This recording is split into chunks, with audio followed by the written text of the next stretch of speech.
Cool. Now these things here are safety mechanisms, just here, and basically our assassin screw things or our trans fasteners will literally roll over them like this. Yeah. And then when we stop, they won't move at all. So you have to push it in like this. Yeah? Yeah. Cool. So we'll carry on going up. Well, this is actually my first proper little walk. I mean, I did the Infernos behind the scene back in 2013, and I did get an evac from the Dragon at Legoland. Oh, brilliant. But that's about it on that front so far. So, do you like evacs on rides? Yes. Yeah? If you could say you were going to be in an evac, because evacs are really when we can't move the train, so we get everyone off the safest way possible. Yeah. So we're never to be worried about evacs.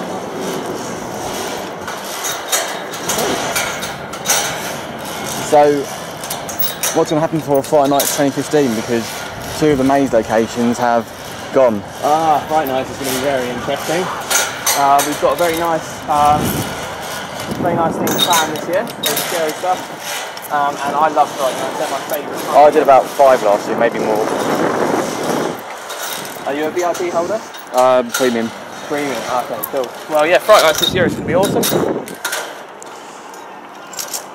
going to be really cool. And we've got some stuff planned. Let's just say that. Will, are we going to see the return of Studio 13 perhaps? Are we going to see them? Well, I can't. I have to remain very tight-lipped. But yeah, it's going to be very cool. I think everyone will be very cool. We'll face it alone. That bloody Dota, I think that is. Face it alone, potentially will again. I would love to let you know that. But we have to be very careful, we have to be very secretive. Okay. So make sure that everyone enjoys it as much as possible. I've only just realised how tall the thing is. Yeah, mate, so at the moment... We're kind of halfway. At the moment, we're not even halfway yet. Wow. So at the moment, we're around about 75 feet tall at the moment. So you can imagine that at the moment, people, this is almost a 70-degree incline as well. Have a look how steep the lift is from here. So if you just turn around and have a look at the lift, have a look at this, it's a good shot as well. It's ridiculously steep. And if you look back down, like down here, you can see how high up we are. Yeah. Yeah. It's quite a different view from the coaster. It is, it is. I mean, you get the view when you're on the back row, but walking up it is really surreal. Now, did you know all the theming here is all real? So the fire engine's real, was actually a real fire engine. It's actually in service. That's the same with the helicopter, that's a real helicopter.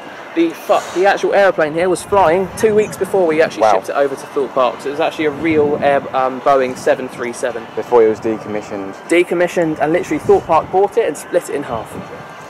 No, I do think it is one of the best themed areas in the park. It is a really cool place. In Thorpe Park we split it into 4 areas and rides and attractions. So we've got areas 1, 2, 3 and 4. Area 4 look after the Swarm. Then Area 3 look after Stealth, they look after Nemesis Inferno. Area 2 look after Saw, and Area 1 look after Colossus. So pretty much each team has at least one major coaster. Yes, each team has one major. And sometimes if you're lucky enough. Some good ones on each road. So did you know that the park was built on a gravel pit? It was built owned by It was indeed, it was built by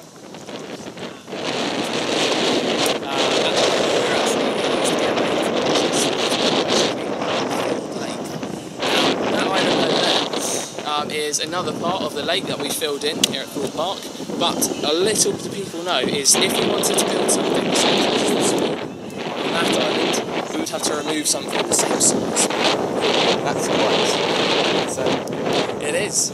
Basically, Thorpe Park is like a big lilo, and it's built on reclaimed land. So basically, before this was here, there used to be a big hole in the ground, and the guys who had the actual site before us decided that it would be a lot less money to fill it in, so they decided to flood it. And that's the natural habitat as well. Here at Thorpe Park and here at Merlin, we take nature and conservation very seriously. So, for example, this lake here is not just a home for fish, many fish species, it's also a home for nesting and migrating birds.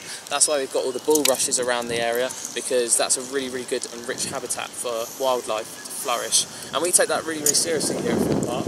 and we always will try to implement planting in our new rides to make sure we are bringing in animals and habitats that the animals can live in. That's why that pond. Oh yeah. Just down there by the toilets. That is a pond that they built, and see there's a little duck in there. That's just a nature reserve for wildlife.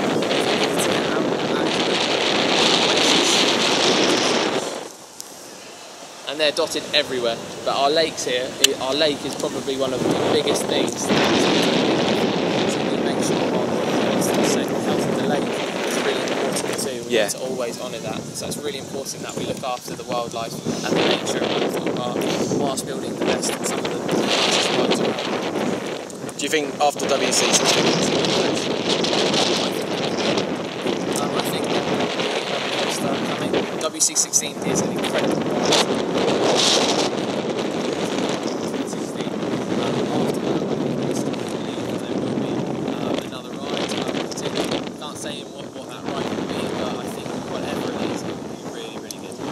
So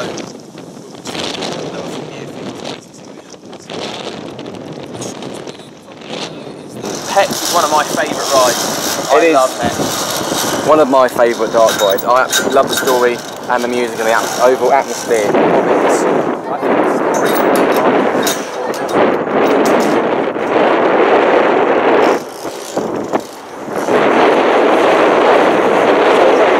we wanted to see something, the island over there, something like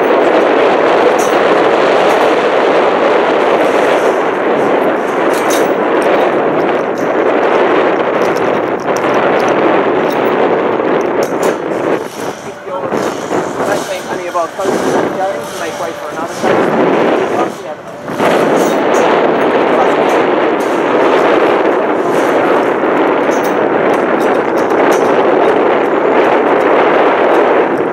That's good. So we're waiting for the main slide.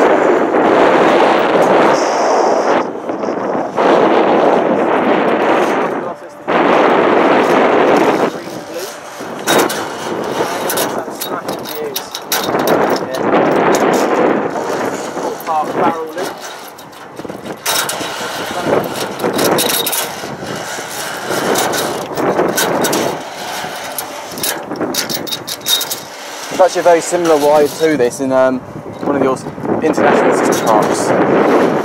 Hyde Park is Plug the Diamond. Indeed it is, and I would love to go on it. Hyde Park's awesome. Sorry, I'll just put some of this rope across. Give you some room to move around.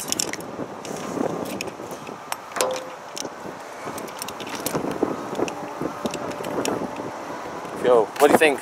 I think it's amazing. Yeah? Good. That's what we're here for. Cool. So yeah, we've got a lot of room if you think about it. I mean, a lot of people see it on the floor, but we have got a lot of room. So we've got obviously our new island over there. We've also got the Thorpe water ski over there, which is development land.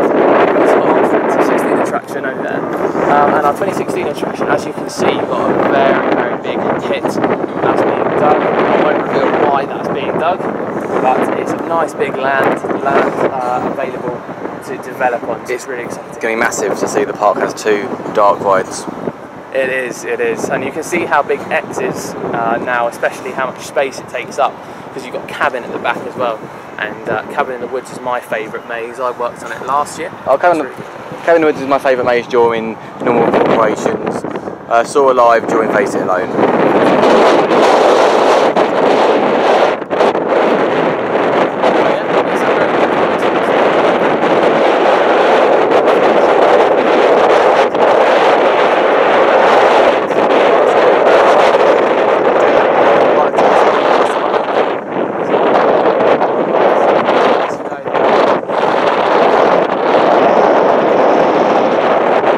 So now, little facts that a lot of people don't know is about Stealth and Rita. Now, what's the connection between those 2 rides? They're both intermittent launch coasters. They're both intermittent launch coasters, but little did I know, and now hopefully little did you know, that Stealth and Rita were actually one ride at one point.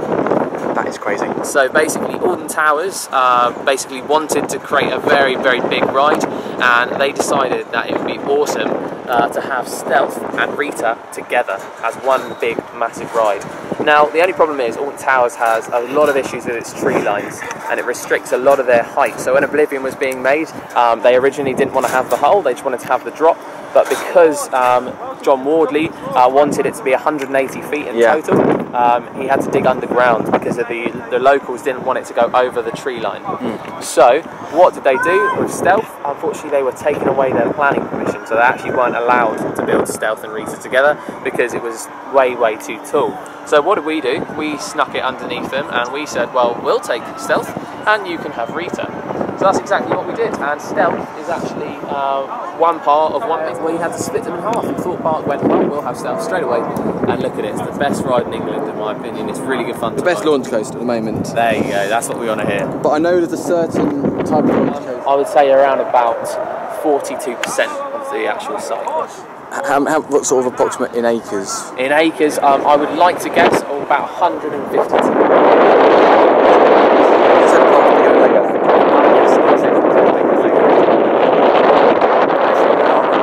A bit smaller than Legoland, but it is can grow to the size.